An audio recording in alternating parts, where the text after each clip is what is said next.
જગન્નાથ। દર વર્ષ પુરી ધામમાં યોજાતી રથયાત્રા માત્ર ઉત્સવ નથી પણ એક જીવંત પરંપરા છે જે હજારો વર્ષોથી ભક્તિ, ભાવો અને ભવ્યતા સાથે જોડાયેલી છે।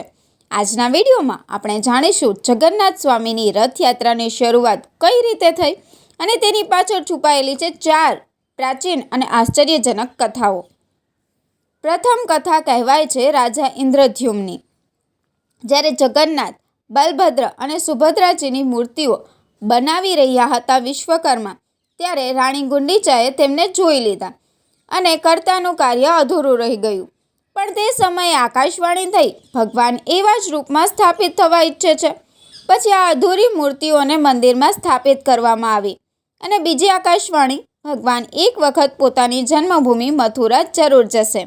ત્યાંથી શરૂ થઈ રથયાત્રાની પરંપરા, જે આજ પણ અષાઢી બીજના દિવસે ઉજવાય છે।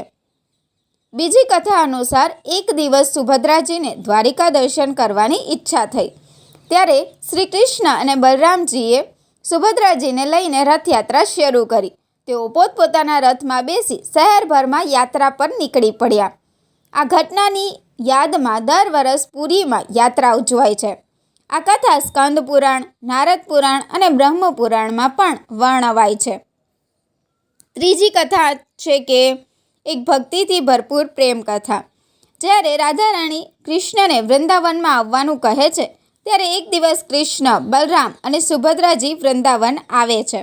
રાધા અને ગોપીઓ ખુશીથી રથના ઘોડાઓ હટાવી દે છે અને પોતે રથને ખેંચે છે। એ વખતે કૃષ્ણજી બધા જગન્નાથ તરીકે ઓળખે છે, એટલે કે જગન્નાથ। આ પરંપરા પછીથી પુરી સુધી પહોંચી અને હવે વિશ્વભરમાં પ્રસિદ્ધ છે। ચોથી કથા ચારણ પરંપરા પર આધારિત છે। જ્યારે કૃષ્ણ, બલરામ અને સુભદ્રાજીનું દેહાંત દ્વારિકામાં થાય છે, ત્યારે તોફાનમાં તેમના દેહ પુરીના સમુદ્ર તટે આવી પહોંચે છે। રાજા તેમના માટે તાત્કાલિક રથ તૈયાર કરાવે છે અને સમગ્ર નગરમાં ભક્તિપૂર્વક યાત્રા કરાવે છે। આ દેહોથી એની સાથે આવેલી પવિત્ર લાકડાની પેટી બનાવવામાં આવે છે, જેમાં તેમને સમર્પિત કરીને પૃથ્વીમાં વિલીન કરવામાં આવે છે। આજ પણ એ સ્મૃતિમાં રથયાત્રા મનાવવામાં આવે છે। જગન્નાથ રથયાત્રા માત્ર પરંપરા નહીં, એક ભાવ, એક ભક્તિ અને ભગવાન સાથે જોડાયેલી એક અનોખો અહેસાસ છે। આ 4 કથાઓથી આપણે સમજીએ છીએ કે ભગવાન જુદા જુદા સ્વરૂપે આપણામાં છે। જો તમને આ વિડીયો પસંદ આવ્યો હોય તો લાઈક કરો, મિત્રો સાથે શેર કરો અને આવા વધુ ભક્તિસભર વિડીયો માટે અમારા ચેનલને સબસ્ક્રાઈબ કરવાનું ભૂલતા નહીં। જય જગન્નાથ, ધન્યવાદ।